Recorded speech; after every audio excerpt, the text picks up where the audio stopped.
어쩌면 비싼 호텔 디저트가 불경기에도 불구하고 인기 있는 게 아니라 불경기이기 때문에 더더욱 인기가 있는 건 아닌지 생각해 볼 수도 있겠습니다. 음? 경기가 안 좋아서 심란한 와중에도 내 입안에 퍼지는 달콤한 럭셔리를 통해서 인생이 잠시나마 달콤하게 느껴지는 기분을 맛보고 싶은 것일 수도 아. 있겠다는 생각이 듭니다. 네.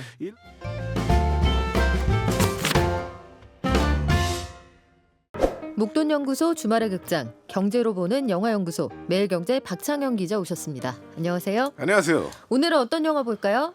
넌 내게 모욕감을 줬어. 아. 라는 대사를 들으면 어떤 영화가 떠오르시나요? 저는 그 영화가 떠오릅니다. 비라 스윗. 맞습니다. 맞죠. 오늘은 김지훈 감독의 2005년 영화 달콤한 인생을 소개합니다. 아, 이거 제 인생작이에요. 아, 진짜요? 어떻게 알고 이걸 고르셨을까? 저 극장에서 10번 봤어요. 극장에서만 10번 극장에서. 보셨다고요? 이야. 신촌 고 영화 극장에서 진짜 봤습니다. 좋아하시는구나. 네. 네. 아, 이 영화를 특히 좋아했어요. 네. 아니, 정말 재밌는 영화인데요. 네. 이 영화는 조직에서 7년 동안 충성을 다했던 한 남자가 사장에게 버림받은 이후 복수하는 과정을 감각적인 연출로 담았습니다. 개봉 후 20년이 지난 지금까지 다수 커뮤니티에서 이 영화의 명장면들이 짧은 동영상으로 돌아다닐 정도로 두고두고 사랑받는 작품입니다. 야, 20년이 지났어요, 벌써. 네네. 근데 생생하게 기억에 남는 게 일단 다른 거 다 됐고 그 이병헌 씨의 쓸쓸한 얼굴과 다른 무엇보다 저는 신민아 배우의 재발견 그리고 어떻게 나도 첼로를 배워? 이런 마음이 들 정도였어요. 배우셨습니까? 아니, 배우지 않았어요. 네, 그냥 돈 버느라고. 네. 여러 가지 멋진 장면들이 많은데요. 뭐 달콤한 인생은 뭐 직장인의 고충을 다룬 영화로 볼 수도 있겠습니다. 100번 잘해도 한 번 실수하면 굉장한 공경을 겪을 수 있다는 것인데요.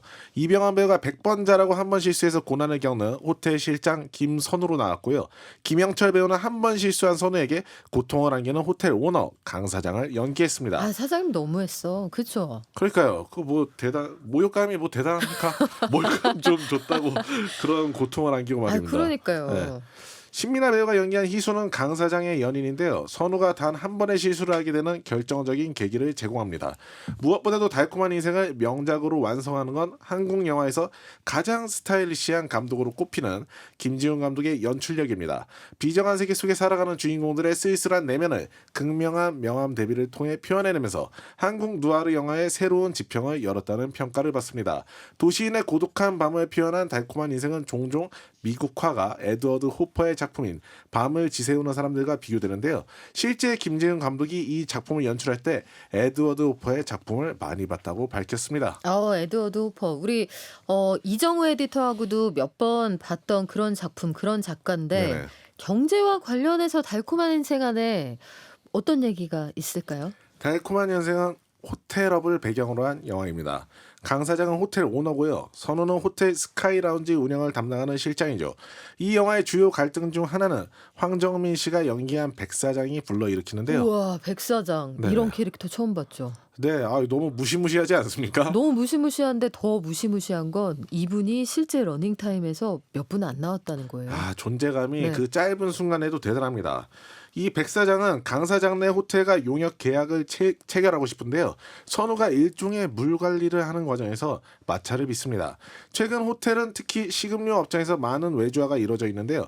아웃소싱을 할 때 호텔의 이미지를 관리하기 위해선 외주 업체를 깐깐히 받아야 합니다. 최근 호텔의 아웃소싱 트렌드를 살펴보시고요. 아, 이렇게 있는다고요? 네. 오늘 또 가늘게 한번 이어봤고요. 네. 한편으로 달콤한 인생에서는 주인공 선우가 무엇을 맛보고 있는지가 굉장히 중요한 장치로 쓰입니다. 초반에 선우가 등장하는 씬에서 선우는 호텔 꼭대기에서 무스 케이크를 먹고 있는데요. 이건 현재 조직에서 에이스로 인정받는 선우가 느끼는 자기 인생이 그만큼 달콤하다는 것을 상징하는 장면으로 볼 수도 있겠습니다. 이런 의미에서 우리가 호텔 디저트의 세계를 살펴보는 게 의미가 있을 것 같은데요. 고물가 속에도 10만 원을 넘나드는 여름철 호텔 망고 빙수를 먹으며 소비자들이 느끼고자 하는 인생의 달콤함 과연 무엇인지 들여다보시죠. 아, 영화에서 그 버드나무 가지가 막 흔들리던 그 장면 기억나죠? 네, 스산하게. 예. 자, 영화 속으로 쑥 들어가 볼까요? 영화는 인생의 모든 달콤함을 맛보고 살아가는 젊은 남자 선우의 이야기입니다. 선우는 조직에서 일한 지 7년 만에 2인자로 성장할 만큼 유능했고 육체적 아름다움도 절정에 달했습니다. 그를 2인자로 키운 조직의 보스이자 호텔 오너인 강 사장은 선우를 신뢰했기 때문에 하나의 은밀한 부탁을 합니다. 바로 본인 애인인 희수가 혹시 다른 남자와 연인 관계를 맺고 있다는 증거를 발견하면 즉각 자신에게 보고해달라는 것이었는데요. 선우는 이 임무의 사전 작업 차원에서 희수에게 강 사장이 선물을 전하러 간 날 깜짝 놀라고 맙니다. 그 스탠드, 그 네. 램프를 전하러 가잖아요. 맞습니다. 뻐꾸기 스탠드. 네네. 근데 여기에서 이 사장님이 만약에 발각되면 처리를 하라고 하잖아요. 그렇죠. 이게 무슨 뜻인가 싶은데 일단 선우가 희수를 봤을 때 깜짝 놀랐다고 했는데 왜 놀랐어요? 너무 예뻤던 것입니다. 그녀는 네, 예뻤다. 보스의 매력적 애인을 감시하는 임무를 맡게 됐다는 것 자체가 선우 인생의 위기라고 할 수 있겠죠.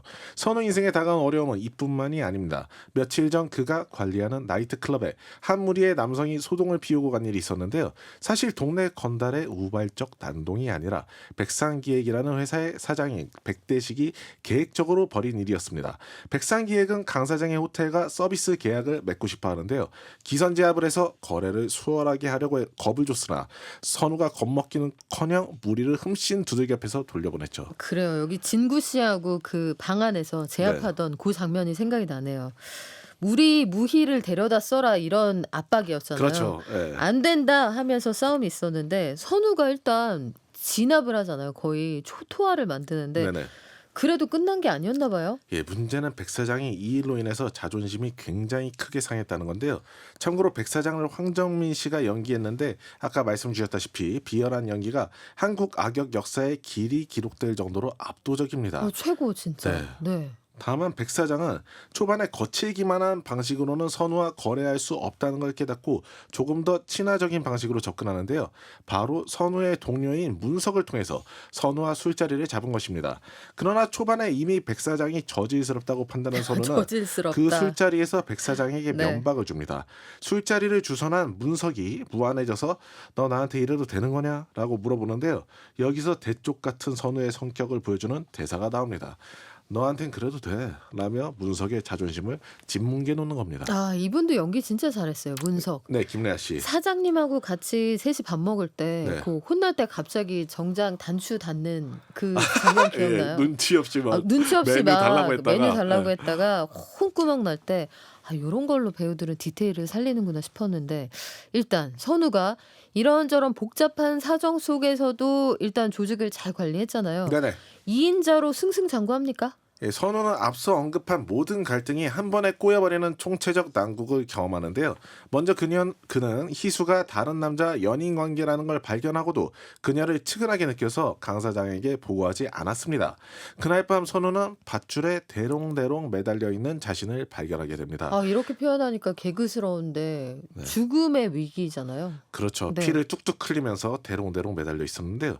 선우에게 앙심을 품은 백상기획 백사장이 그에게 굴욕을 선사한 것입니다. 정황상 백사장은 선우를 괴롭히기 전에 선우의 보스인 강 사장과 교감한 것으로 보이는데요. 선우가 보고하지 아는 것을 알게 된 강 사장이 모욕감을 느꼈고 이 때문에 충직한 부하를 조직에서 끊어내기로 한 것이죠. 백 사장에 더해 선우의 동료인 문석 등 그에게 평소 앙심을 품어 모든 이들이 선우에게 달려들면서 그는 절체절명의 위기에 빠집니다. 과연 폼 때문에 죽고 살던 선우는 이들의 공격을 벗어나 또다시 자기 아지트인 호텔 스카이라운지로 올라갈 수 있을지 OTT에서 확인해 보시죠. 근데 나중에 굉장히 고생할 때 그 얼굴도 멋지지 않아요? 네, 공사장 그 높은 데서 쳐다보던 그 얼굴 쓸쓸한 얼굴. 고생해도 멋있구나. 이러면서. 고생해도 멋있구나. 역시 패완어리구나. 네. 자, 주인공의 처지가 극적으로 변합니다. 그래서 달콤한 인생의 그 영어 제목을 보면 왜 이렇게 지었는지 알겠잖아요. 그렇죠. 네. 예, 비럴 스윗. 예. 우리는 이 영화의 제목이 왜 달콤한 인생인지 주목해볼 필요가 있습니다. 이 영화를 전체적으로 봤을 때 주인공 선우의 인생은 달콤한 게 아니거든요. 오히려 달콤하다고 착각했던 것에 가깝죠. 선우는 자신이 맛본 달콤함 또한 누군가에게 인생의 쓴맛을 보게 하면서 만들어낸 것임을 자각합니다. 스카이 라운지에서 땅을 내려보던 그가 동료 문석에 의해 땅에 파묻히는 모습이 상징적 상징적인데요. 사실 선우의 지인은 굉장히 위태로웠던 것이죠. 이런 관점에서 선우가 입에 머금은 것의 맛이 어떻게 변하는지를 살펴보시면 그에게 인생이 어떤 의미로 변해가는지 확인할 수 있습니다. 그는 초반에 스카이 라운지에서 무스 케이크를 맛보며 인생이 달콤하다고 느꼈으나 문석에 의해 땅에 파묻히면서 흙맛을 보고 이후엔 피맛까지 보게 됩니다. 여기서 해석을 조금 더 나가 보면요, 이 영화의 처음부터 끝까지 어둠의 세계에 있는 남자들이 식사하는 장면이 나오는데요. 디저트를 먹는 남자는 선우밖에 없습니다. 오, 소름. 네, 디저트라는 단어는 식후에 식탁을 치우다라는 뜻의 프랑스어 데세흐비에서 유래한 것으로 알려졌는데요. 뭐라고요? 다시 한 번만 해줘요. 데세흐비에서 유래한 것으로 네. 알려졌는데요. 영화에서 선우 혼자 디저트를 먹는 남자라는 건 어쩌면 그가 어둠의 세계에서 탐욕 때문에 벌어진 이 모든 소동을 치워버릴 단 한 사람임을 암시하는 건 아닐지 생각하게 됩니다. 이렇게까지 의미 부여를 할 줄이야. 여기에서 식사 장면 제일 인상적인 건 그 통닭 먹는 아저씨 아니에요? 네. 총 파는 아저씨. 네네. 자, 자세한 내용은 영화를 통해 확인하시고요. 불경기에도 호텔 디저트의 인기는 여전하다라고 하는데 이 되게 비싸던데요. 엄청나게 비쌉니다. 불경기에도 국내 호텔에 수만 원대 빙수와 케이크가 인기라는 이야기는 수년째 지속돼 왔는데요. 어쩌면 비싼 호텔 디저트가 불경기에도 불구하고 인기 있는 게 아니라 불경기이기 때문에 더더욱 인기가 있는 건 아닌지 생각해 볼 수도 있겠습니다. 경기가 안 좋아서 심란한 와중에도 내 입안에 퍼지는 달콤한 럭셔리를 통해서 인생이 잠시나마 달콤하게 느껴지는 기분을 맛보고 싶은 것일 수도 있겠다는 생각이 듭니다. 네. 일례로 봄을 맞아 주요 호텔들은 경쟁적으로 벚꽃 장식 디저트를 내놨는데요. 호텔들은 디저트를 벚꽃의 무늬와 색깔로 꾸민 뒤 애프터눈 티 세트로 구성해서 팔고 있는데 가격은 2인 기준 9만 원에서 10만 원 사이로 책정돼 있습니다. 비싸다. 이제 여름이 되니 특급 네. 호텔들은 과일 빙수 대전을 준비 중인데요. 작년 한 호텔은 망고 빙수를 9만 8천 원에 내나 빙수계의 에르메스라고 불리기도 했죠. 아마 프루트플레이션, 즉 과일값 인플레이션이 두드러졌던 올해는 빙수 시즌이 본격화하면 가격 인상에 헉소리를 낼 일도 더 많을 것으로 보입니다. 호텔을 넘어 디저트 시장 전반으로 시선을 돌려보면 한국인의 디저트 사랑이 나날이 더해지고 있다는 것을 확인할 수 있습니다. 신세계 강남점 디저트 전문관 스위트파크가 지난달 15일 문을 연 뒤 한 달 만에 140만 명을 동원한 것인데요. 오픈 한 달간 이 지점 디저트 매출이 전년 동기와 비교해 무려 3배 넘게 늘어났다고 합니다. 사람들이 디저트를 되게 좋아하는군요. 네. 지갑도 팍팍 열고. 근데 호텔 외주화 얘기한다고 했잖아요. 맞습니다. 앞서서 되게 무서운 황정민 씨가 연기했던 백사장이 우리 애들 받으라고 해. 근데 안 받아줬어요. 맞습니다. 선우의 모습을 통해서 호텔 외주화를 이야기한다? 어떤 포인트가 있을까요? 예, 선우는 백사장내와 서비스 계약을 맺지 않으려고 하는데요. 그가 생각했을 때 백사장은 신뢰할 만한 상대가 아니고 그래서 자기 호텔 이미지를 떨어뜨릴 가능성이 있다고 봤을지 모르겠습니다. 몇 년 새 호텔들은 임대료 수익을 얻고 인건비를 절감할 목적으로 외부 업체를 들이고 있습니다. 주로 식음료 업체 위주인데요. 여기에 들어오는 주요 업체들을 보시면 호텔이 얼마나 외주 업체 이미지를 깐깐히 관리하시는지 알 수 있습니다. 세라톤 그랜드 인천 호텔의 스타벅스, 홍대 라이즈 오토그래프 컬렉션 호텔의 블루보틀 등 이미 자체 브랜드를 확고히 구축해서 목객 효과도 있고 브랜드 신뢰도도 높은 곳이 주류입니다. 다만 서울 내 5성급 특급 호텔들은 여전히 외주화에 적극적이지는 않습니다. 특히 내부 식음료 업장만큼은 본인들이 직접 운영한다는 철학을 지닌 곳이 대부분인데요. 왜 그런지 특급 호텔 관계자들의 이야기를 들어봤습니다. 특급 호텔 입장에서 식음료는 이윤을 내는 수단이 아닌 투숙객의 편의를 제고하기 위한 수단이라는 것입니다. 호텔은 숙박요금에서 이익을 내는 것이지 식음료에서는 투숙객의 좋은 이미지를 얻는 게 먼저라는 설명인데요. 아무래도 외주업체에 식음료 업장을 내주게 됐을 땐 이미지 컨트롤이 쉽지 않다는 것이죠. 뭐 반대의 경우도 있을 수는 있겠네요. 외주업체가 더 잘할 수도 있잖아요. 그렇죠. 예. 그래요. 그래서 서로 윈윈인 포인트를 찾는다는 건데 이익을 내는 게 목적이 아니라면서요. 네네. 근데 진짜 드물게 회의하거나 뭐 강의할 때 호텔에서 커피 마실 일이 있거든요. 네네. 근데 왜 이렇게 비싼 거예요? 네, 서울 특급 호텔 뷔페가 20만 원이 된 게 이슈인데 식음료에서 이윤을 많이 남기지 않는다는 게 무슨 소리냐라고 물어보실 수도 있을 것 같습니다. 이것 또한 호텔 업계 이야기로 좀 설명을 드릴 수 있을 것 같은데요. 특급 호텔 뷔페에서 제공하는 멜론을 한번 생각해 보시면 가장 달콤한 부분만 이제 먹고 나머지를 굉장히 많이 버리게 되거든요. 아, 폐기율이 진짜예요? 굉장히 높은 것이죠. 네. 그 특산품 중에서 가장 단 부분만 잘라서 쓰고 나머지는 다 버리니까 뭐 원가가 높을 수밖에 없죠. 또 호텔 식당에서 포크 한번 떨어뜨려 버리시면요. 들릴 듯 말 듯한 그 소리를 듣고 어디선가 직원이 나타나서 포크를 교체해 줍니다. 손님 한 명당 달라붙는 직원 수가 아주 많은 것이죠. 그렇게 호텔들은 식당에서 고객이 최고의 경험을 받게 하는데 주력하느라고 많은 비용을 투입하고 있습니다. 근데 정작 주요 호텔은 제가 이건 실제로 호텔 운영하시는 분한테 네. 들어보니 조식 뷔페를 할 수가 없다. 일할 사람이 없다라고 하더라고요. 네네. 이렇게 영화에서 뭐 강 사장은 뭐 선우 이전에도 젊은 직원을 뭐 해고했던 것으로 나오는데 실제 이렇게 호텔에서는 좀 사람을 구하기가 굉장히 힘든 모습입니다.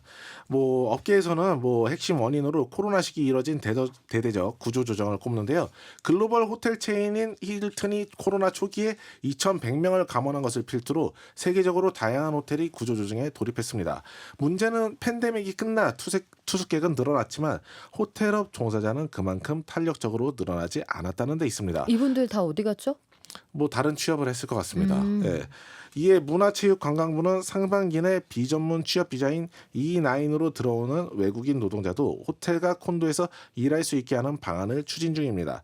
다만 비숙련 외국인 고용만으로는 선호와 같은 숙련 인력 부족 문제는 해결하기 어려워서 한동안 호텔업계 인력난이 지속될 것이라는 관측입니다. 근데 청년층 그리고 특히 젊은 직원들의 사기를 올리는 게 각 기업들의 숙제라고 하더라고요. 또 호텔은 특히 젊은 직원들이 많잖아요. 네네. 이쪽은 어떻게 하고 있습니까? 예, 영화에서 선우는 강 사장에게 억울함을 토로하며 7년간 견마지로를 당한 자신의 세월을 언급하는데요. 견마지로를 다한 나한테 아, 왜 그랬어요? 이렇게 물어보잖아요. 예, 거의 대사가 너무 네. 직접적이어서 견마지로로 좀 이제 순화를 해봤는데요. 그 선우의 억울한 마음과는 별개로 7년 일한 것 치고는 꽤 높은 자리까지 올라간 것으로 보입니다. 실제 특급 호텔에서 부총 지배인 또는 총 지배인이 되기 위해선 20년 이상의 시간이 걸린다고 합니다. 4성급으로 가도 10년은 필요하다고 하는데요. 영화 속 선우가 부총 지배인 정도의 직이라고 했다면 굉장한 특급 승진을 한 셈입니다. 실제 최근 일부 호텔들은 뛰어난 성과를 보인 직원을 대상으로 발탁 승진 제도를 진행하면서 사기를 북돋고 있습니다. 물론 20년 전에 김지훈 감독이 달콤한 인생을 찍으며 이런 부분을 고려하지는 않았을 것 같지만 대이직의 시대를 맞이해 호텔들도 우수한 인력을 더욱 오랫동안 붙들어둘 다양한 방법을 고안하는 것입니다.